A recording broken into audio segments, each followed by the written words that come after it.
Alright, this is question 1 from chapter 7. Question 1 says, if force acts on an object causing it to move parallel to the force.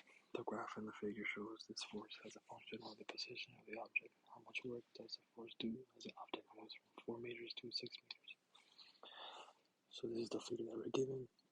So they want to find out how much is moving from position 4 to position 6. So to do this, we're going to find out how much work we're going to be using our rectangle from 4 to 10. So the work for 4 months is going to be using this work is going to be the area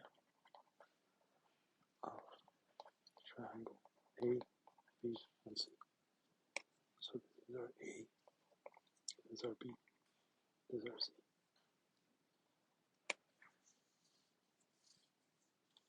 So when we establish that, our work will be 1/2 because this is the 1/2 of the triangle,